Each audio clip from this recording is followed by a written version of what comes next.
Well, welcome to another amazing podcast show today. My special guest and very good friend that I have today, in fact, as a matter of fact, we're in a mastermind group together. He's actually been in real estate now for almost 2 decades. Now, he started as a traditional real estate agent with Remax, where his team was recognized, can you believe this, by the Wall Street Journal as a top 100 team.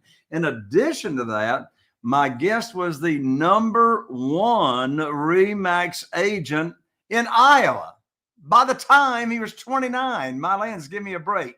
So he made the transition from realtor to actually a full-time real estate investor. Now, over the course of his career, he's been involved, listen to this, in over $300 million in real estate transactions.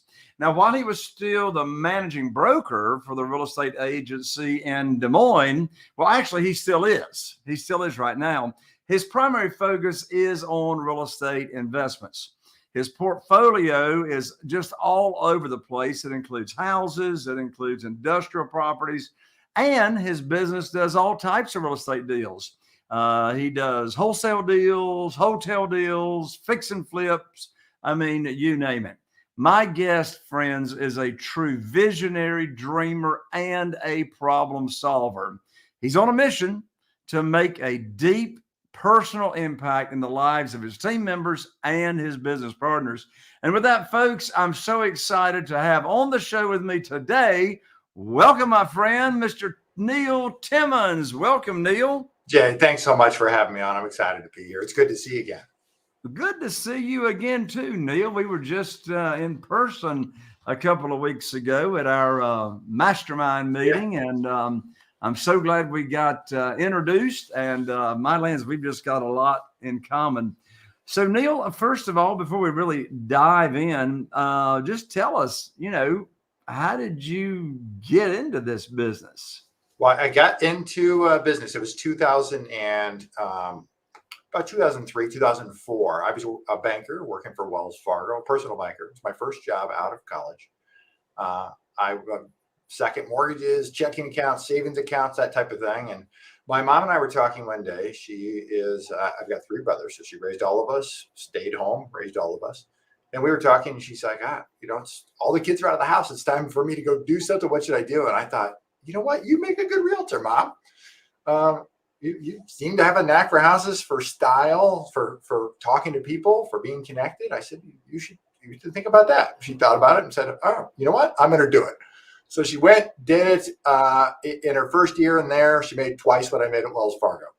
And so her and I were talking one day, and I said, it's time for me to make a change. And so, about a week later, I knocked out the 40-hour class required to get one's licensed, and there you have it. That was my first step right into traditional real estate as a real estate agent. I got you. Well, give us the secret. What in the world did you do to become like the #1 agent in your area? What is it that, you had to be doing something different that took you to the #1 spot. What is it, or was it? Yeah, well, I think it always starts with a couple of things, especially in that business, a work ethic. You've got to bring a work ethic in that industry. There's no way around it. And then the next one is marketing. How are you uniquely different? I remember my first managing broker drawing a circle and a big piece of paper, and he put a little dot in the middle and goes, there's 2,000 agents, and this is you in the middle. You have to figure out how you're different. What's your unique selling proposition?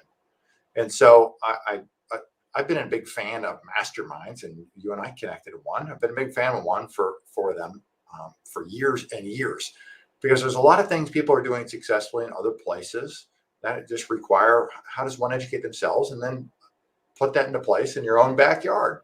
And so I was the first agent in Des Moines, Iowa, to be utilizing Google Ads. This dates me, right? 2005, 2006. It just didn't transpire. People weren't using them. Google was trying to figure out their revenue stream, and Google Ads just dominated. We just dominated in Google Ads. So you were the first in your market to use Google Ads. Right. Yeah. You ready for this, Jay? We were getting leads. This is buyer or seller leads for $6 a pop. Good night. My lands. Well, I can tell you what a Google ad lead cost me today, $85. $85. Mm-hmm. $85. And that's not a bad deal. I'm in a small market. Correct. I mean, there's some big markets. I know you and I got some friends that are paying $200, $300 to get one Google ad lead. Of course, the beautiful thing about Google ads is, they're looking for us. Right. They just didn't show up in the Facebook news feed, right? Yep. No, they typed it in. They're looking for you. I love it. One of my favorite questions I love to ask my guest, Neil, I'm going to ask you. If you knew when you started in real estate investing what you now know today, what would you do different? I would have done two things differently. The outcome would have been different, but I would have gotten into masterminds, to groups, to circling, to putting myself in arenas of like-minded, similar goal people. And then I'd educate myself through that arena, and I would have gone to commercial real estate investing earlier versus later. And why would you have gone into commercial earlier than later like you did? Yeah. Dollars. I mean, everything's bigger. In my mind, it's not to say it's easier. It's just different. I say for the juice, it's easier, meaning the squeeze is about the same and the juice is better. Would you say your commercial projects are more about building long-term wealth than, say, comparing to a fix and flipper house, or are you flipping commercial projects? That's a good question. So they are primarily focused on long-term, and part of that is that one house can only get you so far. So for it to equal, one building in a portfolio, I need 10 or 20 houses. And at some point, the management is just so different between the two. And hear me right. I do all of it. We're in a business from what I do, from what my team does, is that I'd call us a deal sourcer. We're trying to identify value, whether that be in single family home, duplexes, triplexes, 4s, 8s, whatever it may be, or into warehouses, to office buildings. Wherever the value is, we're trying to identify that and find ways to capture that and then put it into place. Figure out the best exit strategy, because every piece of property has a different best exit strategy. Yeah, what you just said reminds me of something my father told me when I was 24 years old.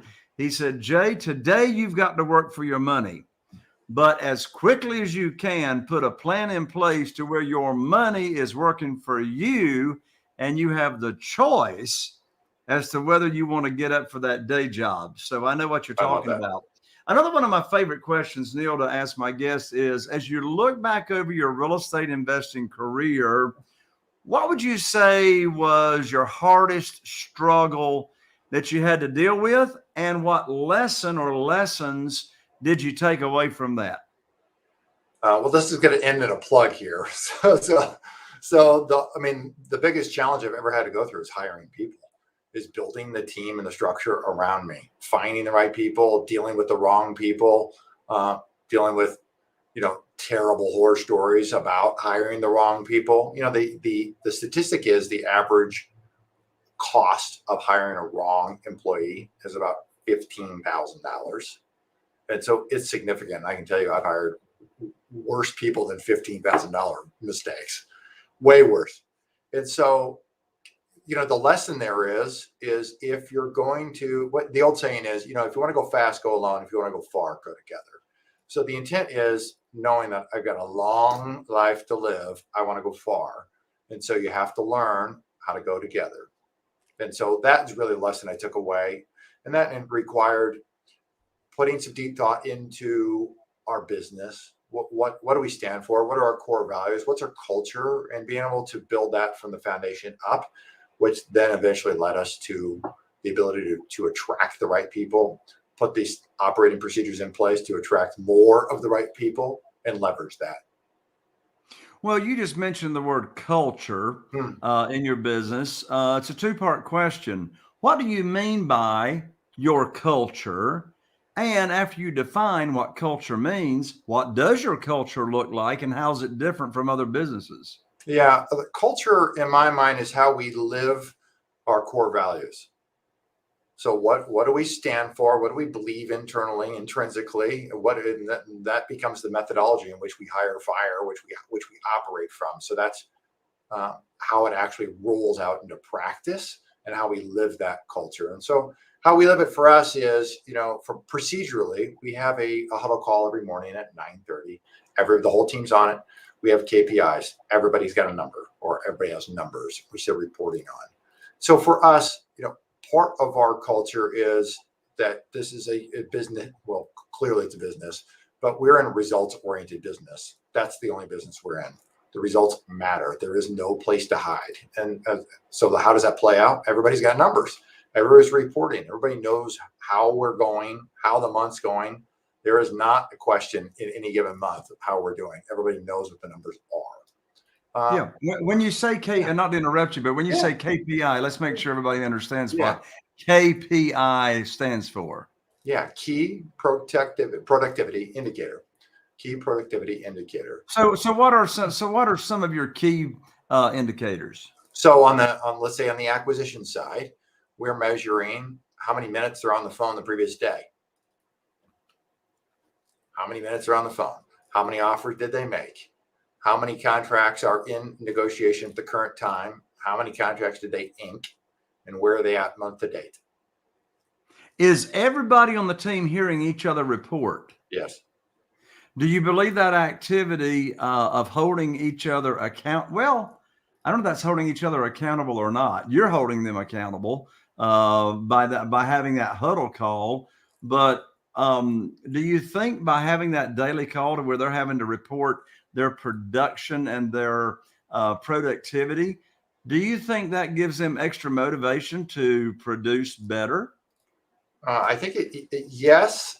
And I don't think it's necessarily a function of me holding somebody accountable or holding them accountable to the team. One of our other core values is you're held accountable to yourself.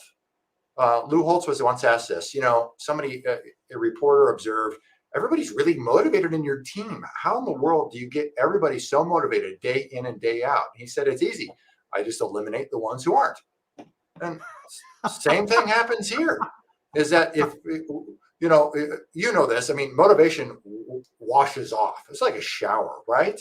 And so motivation is great to an extent. I need people who are inspired by what it is and aspired by what it is that they're doing, that we're making a difference on a daily basis, that they're in the right spot.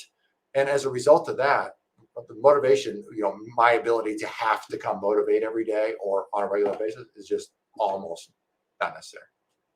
Yeah, you and I heard Frank McKinney speak at our last mastermind, and I love his definition. He differentiated the difference between motivation, and he said just what you did. Motivation, is like soap. It washes off, in the shower.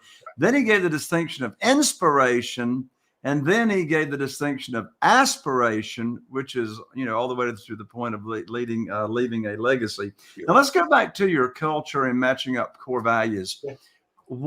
How in the world do you go through a hiring process of team members that most likely ensures or helps ensure that person matches up to your culture, to your team's core values? Yeah, it's a great question. So there's several different methodologies. One of them being we value high intelligence. So that's one of our core values here. And that's largely because in order for me to get engaged, we got to have real conversations, and you got to be able to keep up. I want to be able to keep up with you. So we value intelligence, and so that has us testing people as they come in. We're testing literally from an IQ standpoint. And drawing it back, I know that seems a little weird, but let me draw this back. Of all of the tests and methodologies, everything that's ever been studied relative to somebody's ability to perform a job and to do it well, the number one key indicator is what's your IQ? How intelligent are they? because the smarter you are, naturally, the faster you can pick anything up. And so we test for that. And then we have a standard in place that somebody's got to be able to be above a certain threshold in order to take the next steps in that process. People smarts is a little harder one to test because it is a core value of ours. You've got to be people intelligent. And we're in the business where we're dealing with sellers direct, or we're building relationships with brokers, whatever it may be. You've got to be able to build some relationships with folks. And so you got to be people oriented. And that's tougher to measure. And we're doing that through a series of multiple interviews with multiple people on the team to see, can they do it? And everybody's got input on the team then when it comes to hiring. Do you believe in the philosophy of hire slow and fire fast? Yes. And you'll see that play out in terms of what it is that we do now, because for us to hire, we're taking people through multiple sequences, tests and interviews, and then cautiously bringing them on, and then set an expectation to go, this is what it looks like. Yeah. What are your favorite ways these days to find candidates to hire for your team? Yeah. You know what? I'll mention the book that I wrote, because I actually wrote a book specifically on this subject matter, unicorn hunting for real estate investment companies. So how to easily attract, screen, and land a unicorn. It's a complete hiring funnel. Our best way is, I would say, let me set this up first. Half our business is virtual. So a little more than half. Most of the team is not here in Des Moines. And so our best way is to go off, and then we utilize ZipRecruiter. So we use ZipRecruiter, but it goes past that, because let's just run a little. Let me ask you two questions. If you were to look for a job today, and you went to ZipRecruiter and you had to punch in a city in which you want to look for a job in, where would you look for that? What city would you punch in? I would punch in Dallas, Fort Worth, Texas. And that's because you either live there or want to move there. Is that fair to say? That's because I got a lot of family there. A lot of family there. Okay. Sounds perfect. So what we've noticed, and this has all been tested through our methodology of rolling this out, is that people, when they go in and they look for a job, generally speaking, they're punching in a city that they either live in or they want to live in. Even if it's a remote role, which so many roles are remote today, right? And so our key has been to go in and not just post a job in my home city and put remote role. It is to go in and post the job in 100 cities or 150 cities. And we have the title of the job / remote role. And what that does is, literally, the last few jobs in which we posted, it is not uncommon that we're at 2,000 to 3,000 to 4,000 applicants in a 3-day period. Yeah. My lands. All right. I got to ask this, Neil. I know it's in your book. In your book. Yeah. And in fact, let's put that website up there one more time. I want everybody to hear this, because it's a fantastic book. Go to www.land, as in land, LAND, the letter A, unicorn.com. landaunicorn.com. Hey, Jay, let me mention here before you go there. I want to do something special for your show. So on that website, you can get the book for free. Just pay the shipping and handling. Oh, I appreciate that, Neil. Thank you so much. You bet. Awesome. So you get 3,000 or 4,000 applicants, right, in a very, very short period of time. All right. What in the world? I know it's in the book. Yeah. But we don't want to wait for the book. No, we want to order the book. Wait for the book. What in the world is your first paring down process of who in the world you're actually going to interview out of all those thousands of applicants? Yeah. The first step, that's the question, right? Yep. Yep. The first step is to take them into the personality index. We want to know what their PI is, your personality. Now they're going to do that. They're going to do that automatically online, right? Yep. Right. Yep. And so we've got, for every job, we have 2 to 3 personality index profiles, which are acceptable to us per role. And so what we do is we have the whole methodology is in there about how we communicate. They take that, they provide it back to us, and then it's, for us, it's a pass-fail. If they fail, they're out. If they pass, we're on to the next step, which the next step then becomes another screening tool, which we're testing IQ along with a couple of other tests or a couple of other things. It's all one test, but it measures multiple things within that test. one of them being their ability, how excitable are they? So, if you've got, right. I mean, depending what role somebody's in, if I've got a closer and, how this goes. I mean, things melt down all the time in the closing world. Who's very excitable? It's not a good personality fit for a closer. I need a steady hand in a closer role because things are just going to go wrong. That's how it's going to go. Right. You know what I find interesting over the years, the glad handler, the one that's just like, running around yelling all the time, as opposed to the very quiet, very organized, listens much more than they talk, outcloses those other people all the time. You're exactly right. Yeah. Which, maybe some people wouldn't think that. They say, hey, to close somebody, right, I got to get them excited, right? I got to get them excited. But I'm thinking of one particular closer that he's the quietest person on the planet. Sure. And he stays on the phone with them or he sits down with them at the table until they either say, leave me alone, or they buy. He just keeps asking very soft, probing questions until they buy. That's it. Just, you've got 2 ears, 1 mouth. You need to use them in that proportion, right? And then the ability to listen and then ask strategic, soft questions lands. All right. So, Neil, I do not know the answer to this question. Right. In fact, I haven't known any of the answers to any of the questions that I've asked you so far. But I just want to let the audience know this is not a setup. I do not know the answer to this question. So I'm going to risk asking it. You ready? Bring it. All right. So I order your book. I get the book. I understand the book. This is how I should hire people. But I don't want to do all that stuff. Yeah. Have you got like some kind of service that could like help me hire people? It's a good question. I could just put them in my seats. Yeah. No is the answer. I know you were hoping for a yes, but no is the answer. But what I do have as part of the book, when you order it, you do have an option of buying all of our video training series, which my COO, Ava, who you met a couple weeks back, she put together all of every section of the book broken down into video sequences.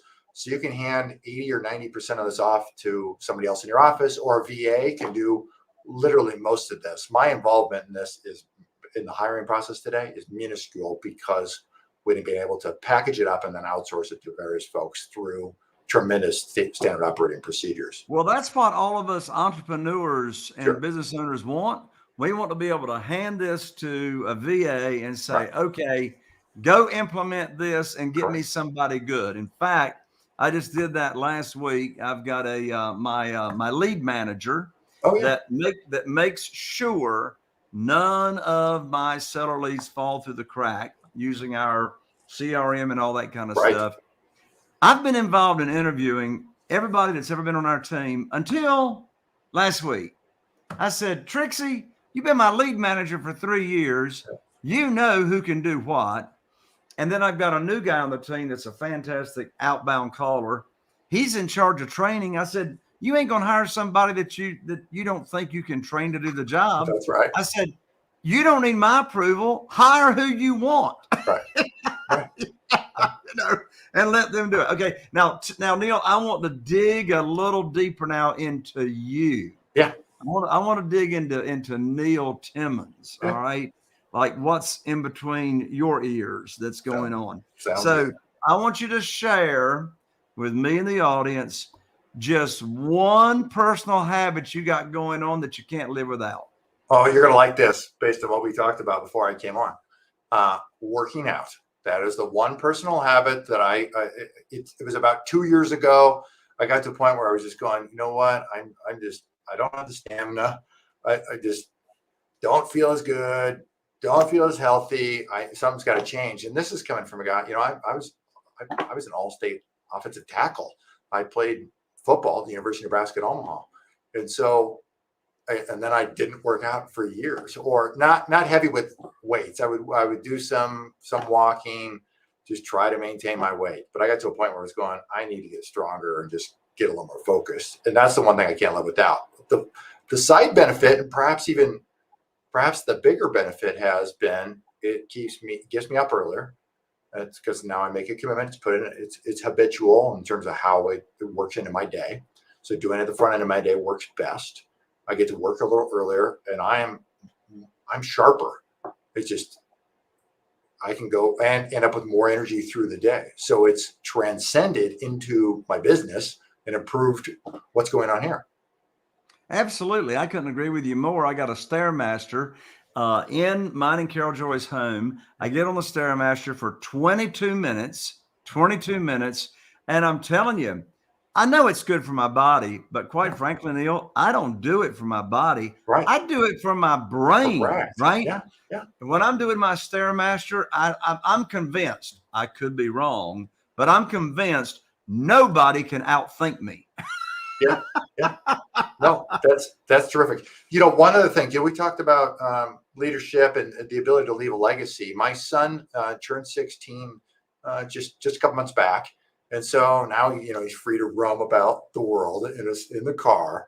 So he's 16. And what he decided to do as soon as he turned 16 was going, Dad, can I come to work out with you every day before I go to school? So now things got moved up even sooner because school starts promptly. Can't be late to that one. I can be a minute or two behind at the office. And so he's now, every day he's there. He's pushing me to go, all right, let's roll. Let's do one more set, Dad. That's awesome. Hey, look, you got time. You're hanging out with your son. Yeah, it's true. What advice would you give to folks that have not done their first deal yet? Oh, have not done their first deal yet. Just take action. There's so much information on, that you provide, that gets provided in YouTube University. And the information can be really good. At the same time, you can drown yourself in it. So at some point, you just got to get literally a quick little 3-step formula. How am I going to find the one deal? What's the paperwork I have to put in place to lock the deal up? And then literally just get going, get moving, start taking action. Yeah. Neil, I asked you the question for newbies. If you don't mind me answering the same question to myself, the best advice I can give somebody that's either brand new or they're a seasoned real estate investor, I teach and I practice, get the money first. Get the money lined up first. Neil, I know you know people like I do that say, oh, go get the deal under contract. Go get the deal under contract. The money will show up. And I go like, where? Is the money just going to rain out of clouds? And so my advice for folks, Neil, to go along with yours is get the money lined up first. That's why I'm known as the Private Money Authority. Neil, I just finished writing my brand new money guide, and my money guide is called 7 Reasons Why Private Money Will Skyrocket Your Real Estate Business and Help You Build Incredible Wealth. And folks, I want you to have this for absolutely free to get your business just launched and get you on the fast track to private money. Folks, you can get this money guide for free at www.jayconner.com/money guide. jayconner.com/money guide. It'll get you on the fast track to private money. Neil, what you got exciting coming around the corner that you're working on or coming around on the horizon? Well, we're working on additional commercial transactions. I also host a podcast called Real Grit.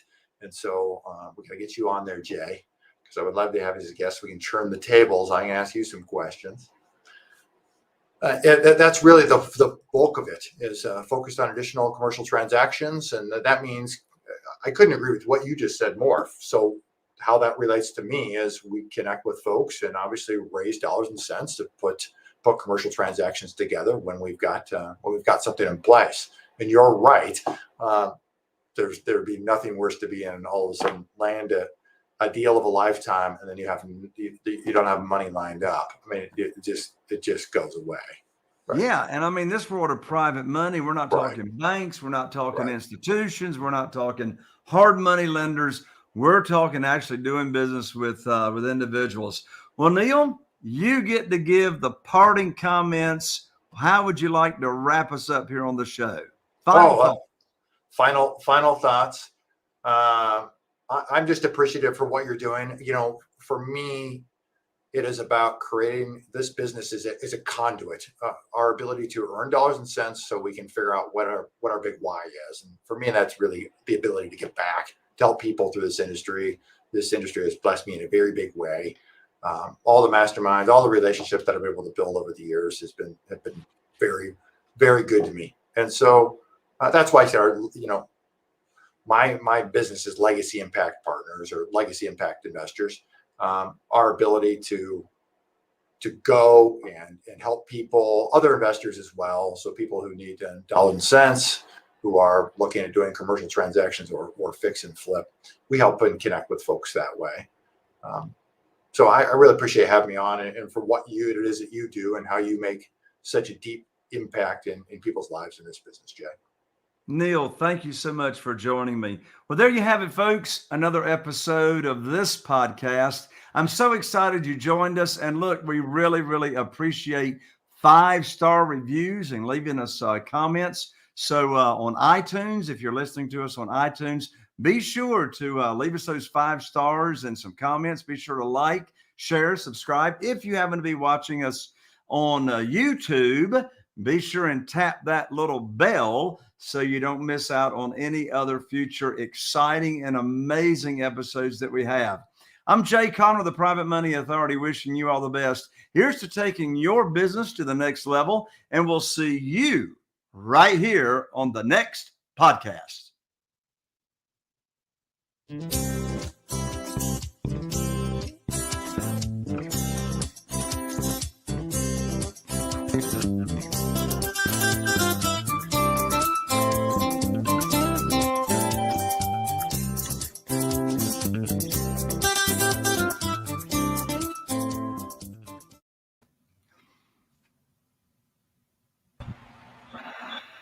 All right.